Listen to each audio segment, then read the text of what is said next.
Hello everyone, एक बार फिर से स्वागत है आपका यूट्यूब चैनल नीतीश एजुकेशन 27 पर। फ्रेंड्स, जैसा कि लास्ट क्लास में हम लोग डिस्कस कर रहे थे पीजीटी साइकोलॉजी 2021 का previous year question paper solve paper को हम लोग डिटेल एक्सप्लेनेशन देख रहे थे। तो पार्ट 11 तक हम लोगों ने डिस्कस कर लिया था।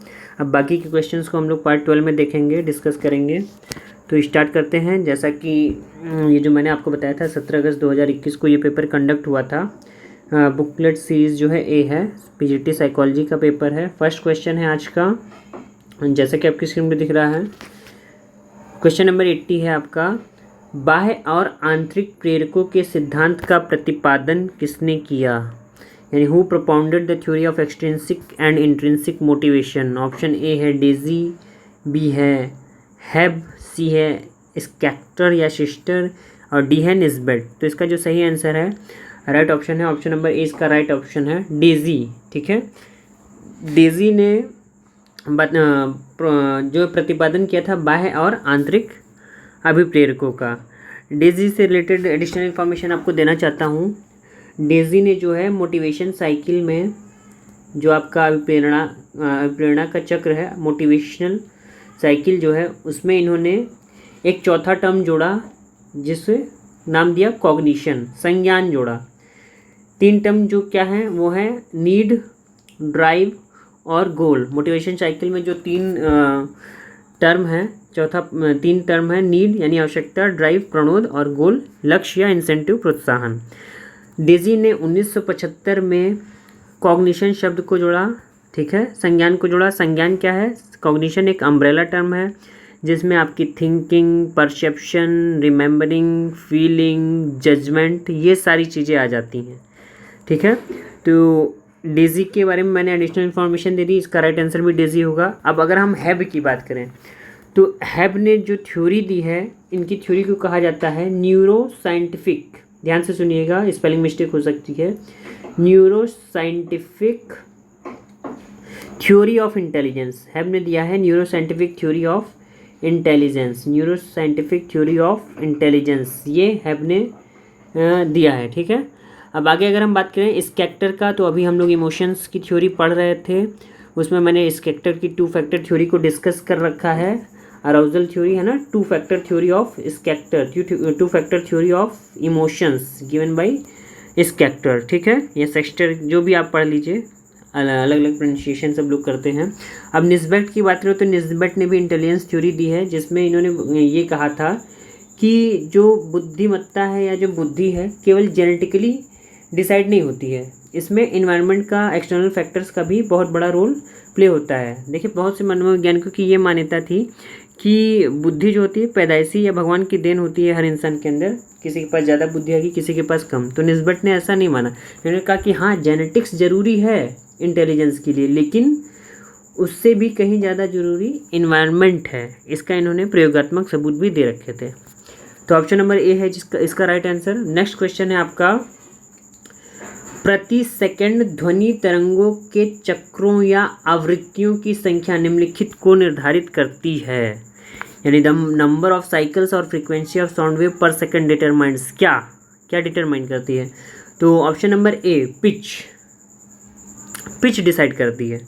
यानी प्रति सेकंड जो ध्वनि तरंगों के चक्रों या आवृत्तियों की संख्या है, उससे क्या पता चलता है? साउंड की पिच पता चलती है। ठीक है, प्रति सेकंड, मान लीजिए 1 सेकंड में कितने आवृत्तियों की संख्या हो रही है, तो इससे साउंड की पिच पता चलती है।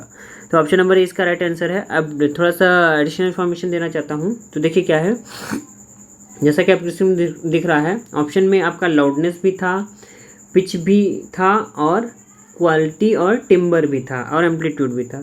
तो देखिए लाउडनेस क्या होता है? लाउडनेस का मतलब है it distinguishes between loud and feeble sound.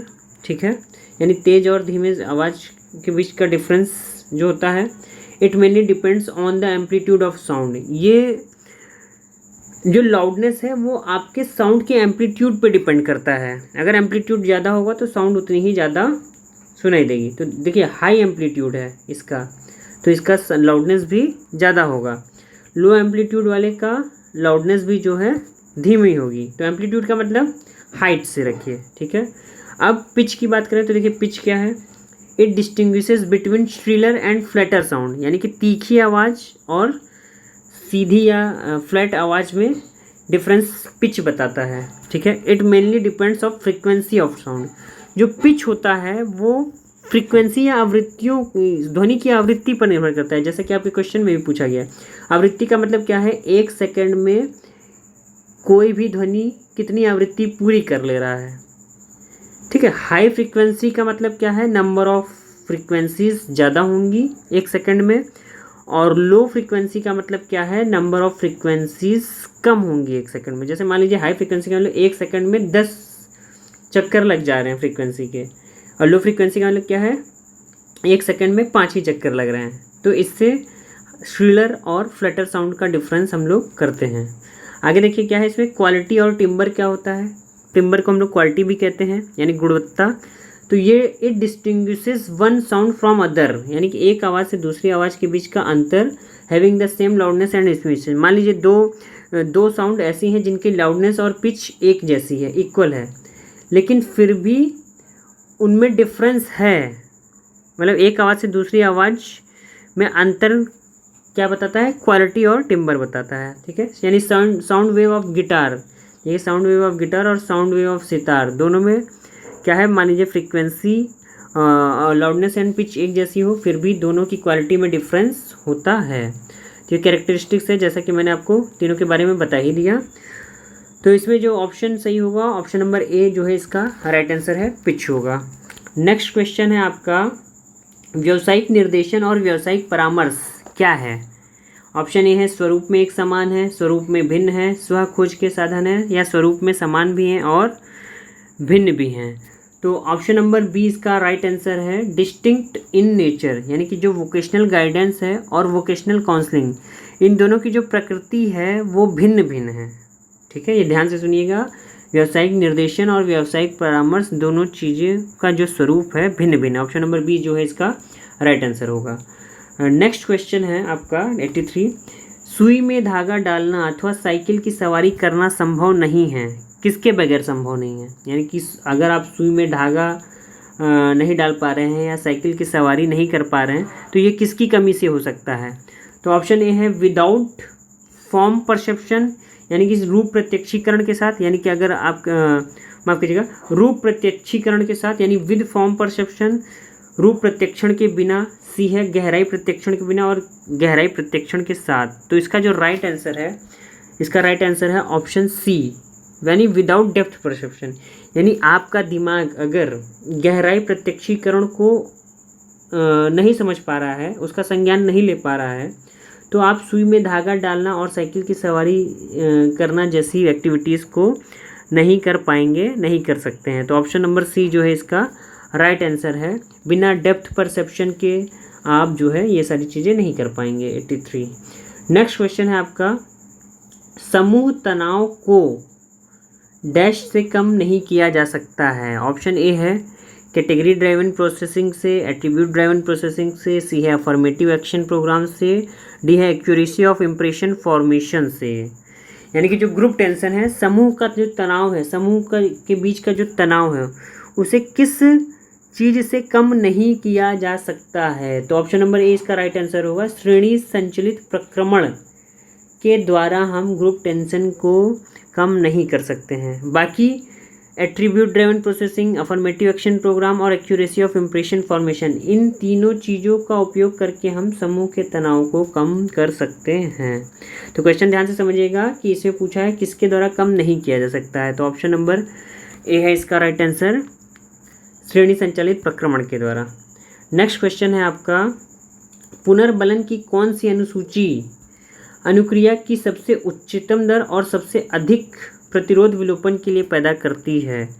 यानी कि सबसे उच्चतम दर और सबसे अधिक प्रतिरोध विलोपन के लिए पैदा करती है। तो ऑप्शन नंबर ए है आपका फिक्स्ड रेशियो शेड्यूल, बी है फिक्स्ड इंटरवल शेड्यूल, सी है वेरिएबल रेशियो शेड्यूल और डी है वेरिएबल इंटरवल शेड्यूल। तो इसका जो राइट आंसर है सबसे पहले वो मैं आपको बता दूं, ऑप्शन नंबर सी, यानी वेरिएबल रेशियो शेड्यूल या फिर परिवर्ती अनुपातीय अनुसूची जो होती है, वो पुनर्बलन की अनुसूची अनुक्रिया की सबसे उच्चतम दर दर्शाती है और सबसे अधिक प्रतिरोध भी एक्सटिंक्शन के लिए पैदा करती है। ऑप्शन नंबर सी इसका राइट आंसर होगा। अब यहाँ पर एडिशनल इन्फॉर्मेशन देना चाहता हूँ कि ये शेड्यूल ऑफ रीइंफोर्समेंट है क्या। तो शेड्यूल ऑफ रीइंफोर्समेंट देखिए, अगर बात करें तो मेन रूप से जो है दो टाइप के होते हैं। एक होता है कॉन्टिन्यूअस और schedule of reinforcement SOI short form लिख रहा हूँ।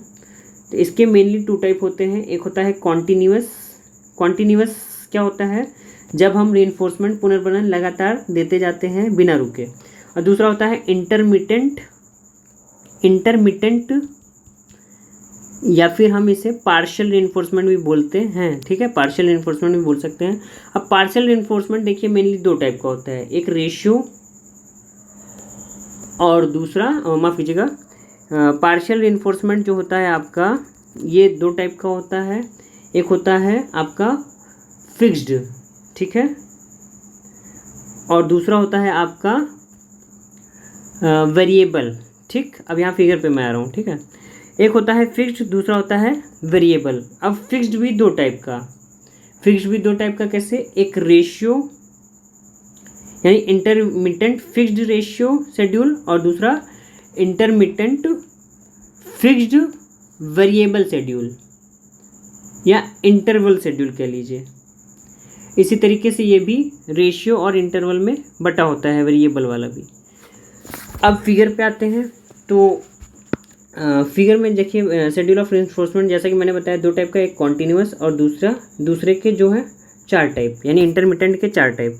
ठीक है, अब सबसे पहले इसका मैं राइट आंसर बता दूं क्या है। तो इसका जो राइट आंसर है इसका ऑप्शन नंबर सी है इसका राइट आंसर, यानी कि आपका जो है वेरिएबल रेशियो शेड्यूल इसका जो है राइट आंसर होगा। कैसे होगा, अब इसको देखिए यहाँ पर थोड़ा सा समझिए।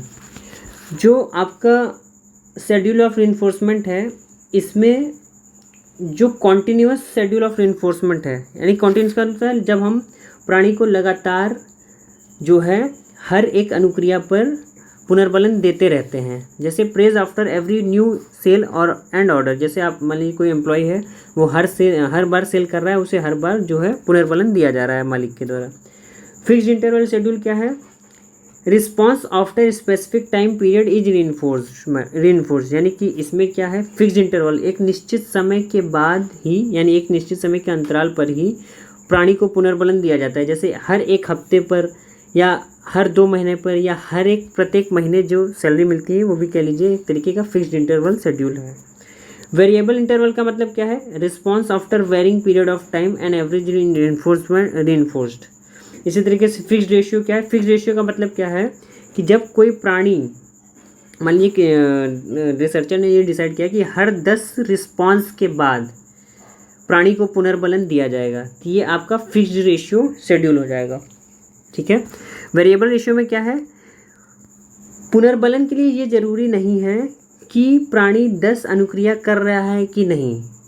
रिसर्चर देखेगा अगर 3 अनुक्रिया कर रहा है तो 3 अनुक्रिया करने के बाद पुनर्बलन दे दिया जाएगा, अगली बार दूसरी अनुक्रिया पर दे दिया जाएगा, अगली बार 5 अनुक्रिया करने के बाद दिया जाएगा। इस तरीके से ये वेरिएबल रेशियो शेड्यूल होता है, यानी random checks for quality yield praise for doing good work. ठीक है, अब देखिए हाईएस्ट रिस्पांस रेट किस में होता है, वेरिएबल रेशियो स्केल में। जैसे कि आपके क्वेश्चन में भी पूछा है यही क्वेश्चन कि variable ratio schedule of reinforcement में किस में जो हाईएस्ट रेट ऑफ रिस्पॉन्डिंग होता है। तो ऑप्शन नंबर सी इसका राइट आंसर है। ये एकदम दिमाग में बैठा लीजिए, रट लीजिए कि सबसे ज़्यादा रिस्पॉन्स रेट जो होता है वेरिएबल रेशियो शेड्यूल का होता है। ठीक है, यानी ऑपरेंट रिस्पॉन्स रेट भी हम लोग कहते हैं। उसके बाद आता है फिक्स्ड रेशियो शेड्यूल जो कि वेरी हाई होता है। और क्वेश्चन आगे पूछा जा सकता है कि सबसे लो किस में होता है, या जो है कि सबसे ख़राब परफॉर्मेंस किसका होता है, मिनिमम ऑपरेंट रिस्पॉन्स रेट किसका होता है।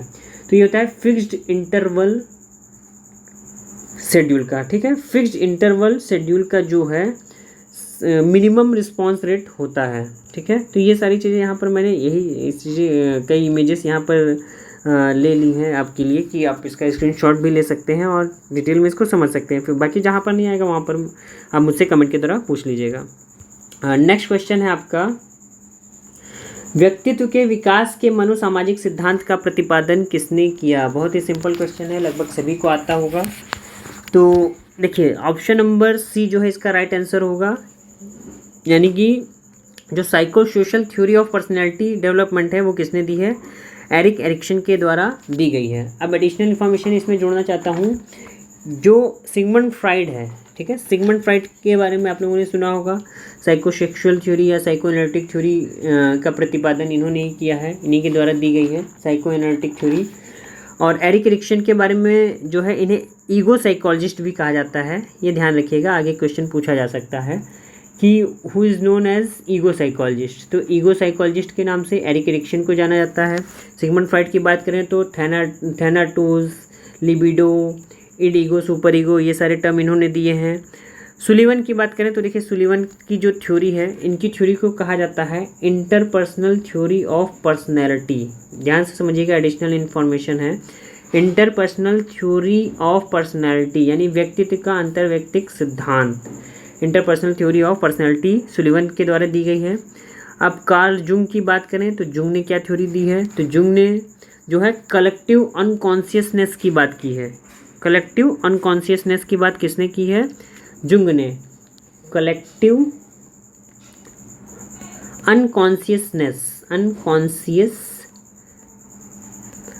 की बात की है कार्ल जुंग ने। साथ ही साथ इन्होंने एनालिटिकल थ्योरी दी है, यानी इनकी थ्योरी को एनालिटिकल थ्योरी भी कहते हैं, जिसमें इन्होंने आर्कीटाइप, इंट्रोवर्टेड, एक्सट्रोवर्टेड यानी कि जो व्यक्तित्व का अंतर्मुखी बहिर्मुखी नेचर होता है, इसके बारे में भी किसने बताया है? कार्ल जुंग ने अच्छे से बता रखा है। तो ऑप्शन नंबर सी इसका राइट आंसर है, एरिक एरिक्सन। अब नेक्स्ट क्वेश्चन है आपका, क्वेश्चन नंबर 87 कह रहा है फ्राइड के अनुसार निम्नलिखित में से कौन हमारे सारे नहीं अधिकतर व्यवहार को नियंत्रित करता है? क्वेश्चन कहने का मतलब ये है कि इनमें से ऐसा क्या है जिससे हमारे सारे व्यवहार तो नियंत्रित नहीं होते हैं लेकिन maximum number of behaviours controlled by it, यानी किसके द्वारा हमारे आधे से ज़्यादा व्यवहार कंट्रोल हो जाते हैं। तो बहुत ही सिंपल सा मोस्ट इम्पॉर्टेंट क्वेश्चन है, इसका भी ऑप्शन सी राइट आंसर है। सिगमंड फ्राइड ने सबसे ज़्यादा जो भाग है, सबसे ज़्यादा जो इफेक्ट डालता है हमारे मन पर, किसको बताया है? हमारा अनकॉन्शियस माइंड, उसी से हम गवर्न होते हैं अकॉर्डिंग टू सिगमंड फ्राइड, ठीक है। जैसे कि अभी सिगमंड फ्राइड के बारे में ऊपर भी डिस्कस कर रहे थे, तो इसके बारे में डिटेल थोड़ा इन्फॉर्मेशन देना चाहता हूँ जी। तो जैसा कि देखिए मैंने यहाँ पे कंपैरेटिव भी ले लिया है। जैसे सिगमंड फ्राइड, अभी फ्राइड के क्वेश्चन और एरिक्सन के दोनों के लगातार पूछे गए थे। तो फ्राइड की जो स्टेजेस ऑफ साइकोसेक्सुअल डेवलपमेंट है, जैसे ओरल, एनल, फैलिक, लेटेंसी और जेनाइटल स्टेज, ये 5 स्टेजेस इन्होंने दी है सिगमंड फ्राइड ने। ये इसका टाइम पीरियड है, birth to 1 year, 1 to 3 year, 3 to 6 year, 7 to 11 year और एडोलसेंस। लेकिन एरिक एरिक्सन ने जो अपनी थ्योरी है उसको 8 स्टेजेस उसमें बता रखी हैं, जिसमें से देखिए जैसे फर्स्ट है ट्रस्ट वर्सेस मिसट्रस्ट, फिर autonomy versus doubt, initiative versus guilt, industry versus inferiority, फिर identity versus role confusion, most important intimacy versus isolation, generativity versus stagnation और इंटीग्रिटी वर्सेस डिस्पेयर। तो ये एडल्टहुड का पार्ट है इसमें। तो ये एक की है 5 स्टेजेस, एक की है 8 स्टेजेस। एक का जो स्पैन है लाइफ स्पैन अप्रोच है, जो किसका? एरिक एरिक्सन का, लेकिन इनका लिमिटेड अप्रोच है एडोलसेंस तक। अब थोड़ा सा और एडिशनल इन्फॉर्मेशन देते हैं। जैसे कि देखिए सिगमंड फ्राइड कहते हैं कि मानव का जो व्यक्तित्व है मनुष्य का, उसे निर्धारित कौन करता है आधे से ज़्यादा? उसका अनकॉन्शियस माइंड। जैसे मान लीजिए एक बर्फ़ का आइसबर्ग है, उसमें आपका जो 1/3 पार्ट है केवल वो बाहर की ओर ही दिखाई देता है पानी के ऊपर, और जो 2/3 पार्ट है यानी जो हमारा अनकॉन्शियस माइंड है, जो हमारा अनकॉन्शियस लेवल है, लगभग 90% जो है वो जो है हमारा पानी के अंदर डूबा रहता है, जैसा कि आइसबर्ग का 2/3 पार्ट डूबा रहता है, और उसी से हम जो है गवर्न होते हैं। ऐसा किसने कहा था? सिगमंड फ्राइड ने कहा है, ठीक है। यानी ईगो जो है, जो हमारा अपर सरफेस दिखाई देता है, जैसे थॉट है, परसेप्शन है, कॉग्निशन है, डिसीजन मेकिंग है, डिस्क्रिमिनेटिंग है, receiving information from unconscious mind. Id and super ego जो है नीचे होते हैं 2/3 हिस्से में, जैसे इमेजिनेशन, इमोशन, फाइट और flight, fears, ideas, creativity, intuition, dreams and nightmares, यानी ये सारी चीज़ें, इसका स्क्रीनशॉट ले लीजिएगा।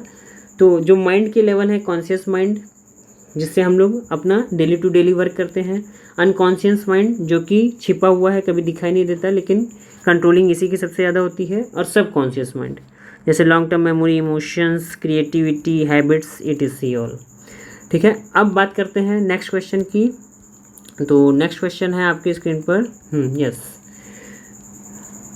यहाँ पे लिखा है आपका हृदय तेजी से भाग रहा है, आपका श्वसन तीव्र है और आपका मुंह सूखा है। तो आप किस संवेग की अनुभूति कर रहे हैं?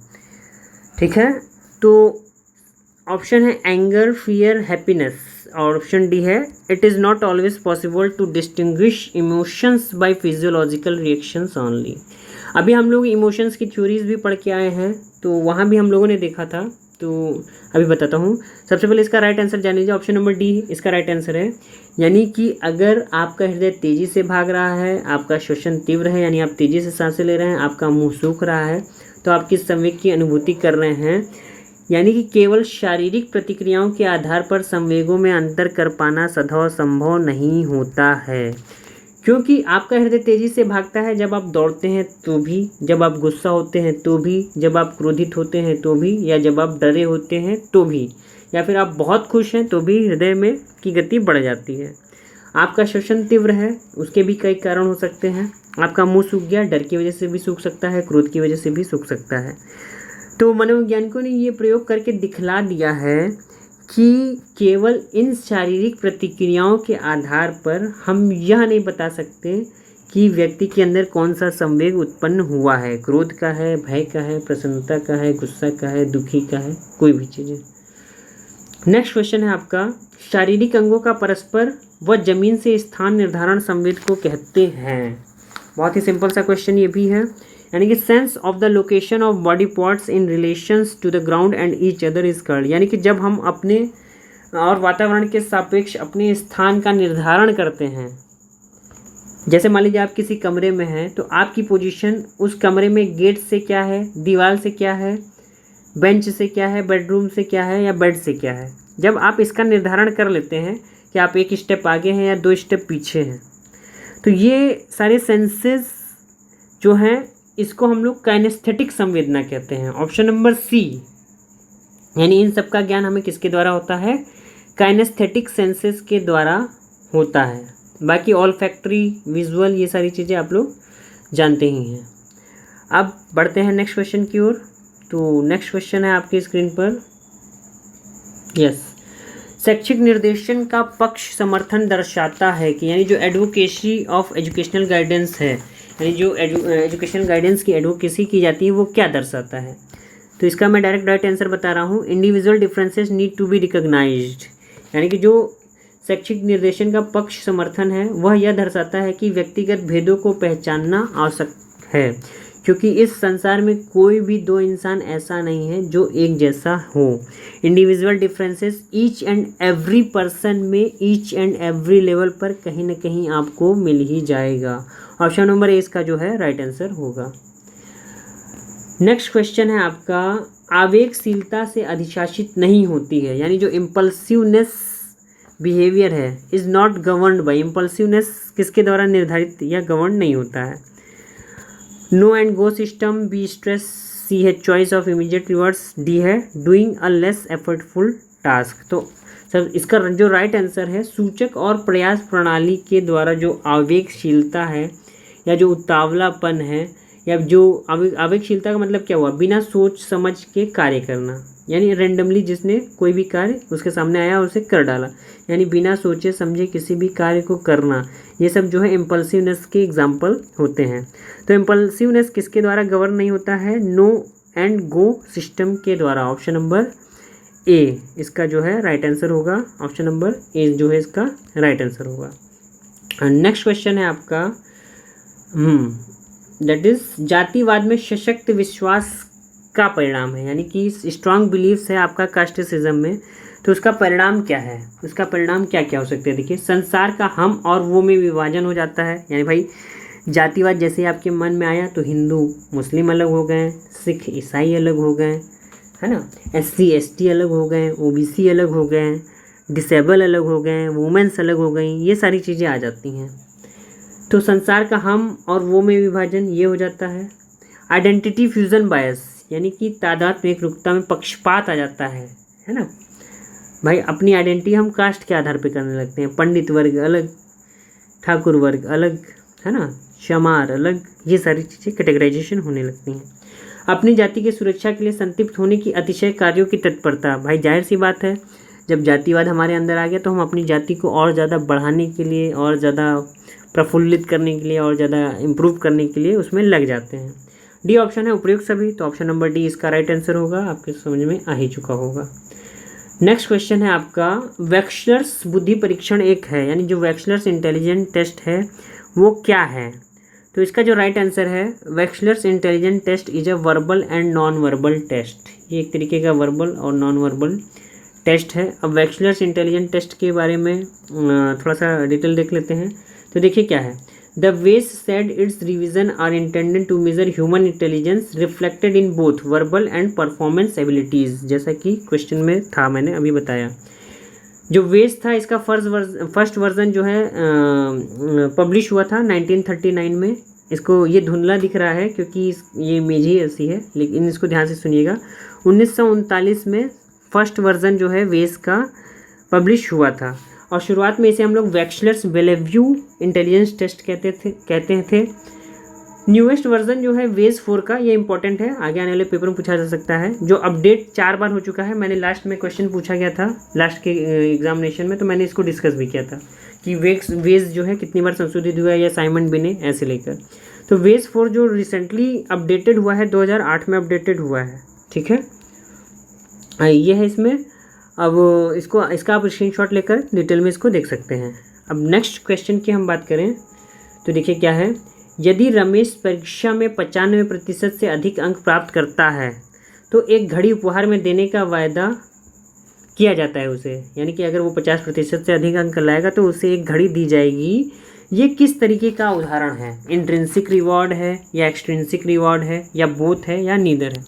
देखिए जाहिर सी बात है, क्वेश्चन पढ़ के ही समझ में आ जा रहा है, यह एक बाह्य पुरस्कार का उदाहरण होगा, यानी एक्सट्रिंसिक रिवॉर्ड है, ठीक है। नेक्स्ट क्वेश्चन हम आते हैं। तो नेक्स्ट क्वेश्चन आपकी स्क्रीन पर है, निम्नलिखित में से कौन सा सिद्धांत बुद्धि का सिद्धांत नहीं है? देखिए ये भी बहुत ही अच्छा क्वेश्चन है, सिंपल सा। तो जेम्स लिंच का जो सिद्धांत है, मैंने अभी डिस्कस किया है लास्ट क्लास में, जेम्स लिंच का जो सिद्धांत है वो बुद्धि का सिद्धांत नहीं है। बाकी कोसीज का जैविकी सिद्धांत, एंडरसन्स थ्योरी और Gardner's theory of multiple intelligence, ये सब बुद्धि के सिद्धांत है। इसका एडिशनल इन्फॉर्मेशन देख लेते हैं। तो देखिए क्या है, जो जेम्स लिंच का सिद्धांत है, जैसे कि मैंने बताया, theories of emotion, the arousal and cognition, तो ये थ्योरीज ऑफ इमोशन से रिलेटेड है जेम्स लिंच का सिद्धांत। आगे अगर हम बात करें तो कोसीज का बायो इकोलॉजिकल थ्योरी है, जो कि ऑप्शन में ही आपका दे रखा है। और थ्योरी ऑफ इंटेलिजेंस जो है आपका Anderson's theory of intelligence and cognitive development, ये एंडरसन के द्वारा दी गई है, ठीक है। आगे अगर हम बात करें तो जो फोर्थ ऑप्शन था आपका गार्डनर्स थ्योरी ऑफ इंटेलिजेंस, तो इसका भी आपको पता है, Gardner's theory of multiple intelligence के नाम से इसे जाना जाता है। अब नेक्स्ट क्वेश्चन है आपका, समानांतर रेखाएं दूरी पर अभिसारित होती हुई क्यों दिखाई देती हैं? देखिए बहुत सिंपल सी चीज़ है। मान लीजिए समानांतर रेखाएं हैं, जैसे मान लीजिए आप सिंगल रोड पर जा रहे हैं, तो आपको ऐसा अनुभव होता है कि बहुत दूर जाने पर ये रोड के जो दोनों पॉइंट हैं आपस में मिल गए हैं। तो यहाँ पर ये लिखा है, why parallel lines appear to converge in the distance, ऐसा क्यों होता है कि हमें पैरेलल लाइन आगे जाकर मिलती हुई दिखाई देने लगती हैं? तो ऑप्शन नंबर बी है इसका राइट आंसर, लीनियर पर्सपेक्टिव की वजह से, यानी हमारे अनुरेखी परिप्रेक्ष्य की वजह से जो पैरेलल लाइन्स है आगे जाकर कन्वर्ज होती हुई दिखाई देती हैं। नेक्स्ट क्वेश्चन है बहुत ही अच्छा सा, किस देश में हड़ताल की अवधि में भी वेतन को देने की अनुमति है? देखिए बहुत से स्टूडेंट्स ने इसमें यूएस से लगाया होगा, लेकिन जो इसका राइट आंसर है ऑप्शन नंबर डी इसका राइट आंसर है, इंडिया में जो है हड़ताल की अवधि में भी वेतन देने की अनुमति है। नेक्स्ट क्वेश्चन है, यदि प्रयोगकर्ता एवं प्रयोज्य दोनों को ही प्रायोगिक एवं नियंत्रित समूहों के बारे में नहीं बताया जाता है तो इसे क्या कहा जाता है? क्वेश्चन समझिए क्या है कि अगर एक्सपेरिमेंटर और जो एक्सपेरिमेंटी हैं या जो सब्जेक्ट्स हैं, दोनों को ये नहीं बताया जा रहा है कि दोनों ही प्रायोगिक और नियंत्रित समूहों के बारे में अवगत नहीं हैं, तो इसे हम क्या कहते हैं? तो इसका option number D right answer है, डबल ब्लाइंड स्टडी हम इसे कहते हैं। यानी कि ऐसा अध्ययन जिसमें न तो रिसर्चर को कुछ पता है ना ही सैंपल्स को कुछ पता होता है। ठीक है, तो ब्लाइंड स्टडी में देखिए और साथ ही साथ इसका सिंगल ब्लाइंड स्टडी है, रैंडम स्टडी, हाइपोथेसिस है। तो एडिशनल इन्फॉर्मेशन दे देता हूँ। ये सिंगल ब्लाइंड स्टडी क्या होती है? Participants unaware of the treatment, यानी सिंगल ब्लाइंड स्टडी में रिसर्चर तो सब कुछ जानता है, यानी एक्सपेरिमेंटर तो सब कुछ जानता है, लेकिन पार्टिसिपेंट्स जो हैं, जो सैंपल्स हैं, जो सब्जेक्ट्स हैं, उन्हें कोई भी जानकारी नहीं होती है। यानी ट्रीटमेंट क्या होगा, कैसे होगा, कैसे दिया जाएगा, इसके बारे में कोई जानकारी जो है सब्जेक्ट्स को नहीं दी जाती। तो इससे फ़ायदा क्या होता है? प्लेसबो इफेक्ट अवॉइड होता है। ठीक है, डबल ब्लाइंड स्टडी में क्या है? और क्वेश्चन में ऑप्शन में ही था कि participants and researchers are unaware of who receives the treatment. ठीक है, अब नेक्स्ट क्वेश्चन है आपका आज का। बाकी के क्वेश्चंस को हम लोग नेक्स्ट क्लास में डिस्कस करेंगे। संप्राप्ति अभिप्रेरक, यानी जो अचीवमेंट मोटिवेशन है वो है क्या? ओनली कॉग्निटिव है, ओनली मैकेनिक है, पार्शियली कॉग्निटिव एंड पार्शियली मैकेनिस्टिक्स है, या डिटरमाइंड बाई अराउजल? तो इसका जो राइट आंसर है, जो संप्राप्ति अभिप्रेरक होता है आंशिक रूप से संज्ञानात्मक होता है और आंशिक रूप से जो है यंत्रात्मक होता है। तो ऑप्शन नंबर सी जो है इसका राइट आंसर होगा। तो ये थे मैंने आज के सारे क्वेश्चंस आपके सामने डिस्कस किए। अगर इन क्वेश्चन से रिलेटेड किसी प्रकार की कोई कन्फ्यूजन तो मुझसे आप कमेंट के द्वारा पूछ सकते हैं। मिलते हैं नेक्स्ट वीडियो में नेक्स्ट क्वेश्चन के साथ, और नेक्स्ट क्लास में ये जो 2021 का आपका पेपर है साइकोलॉजी का, ये पूरा डिस्कस हो जाएगा। और नेक्स्ट जो टॉपिक कंटेंट की बात करें तो नेक्स्ट क्लास में हम लोग अब परसेप्शंस को स्टार्ट करेंगे। इमोशंस जो है लगभग 90% आपका कंप्लीट हो चुका है, उसमें पार्शियल चीज़ें बची हुई हैं, उसको मैं फिर कभी डिस्कस कर लूँगा, या फिर नेक्स्ट क्लास में चाहूँगा तो डिस्कस कर लूँगा। मिलते हैं नेक्स्ट वीडियो में। आपका दिन शुभ हो।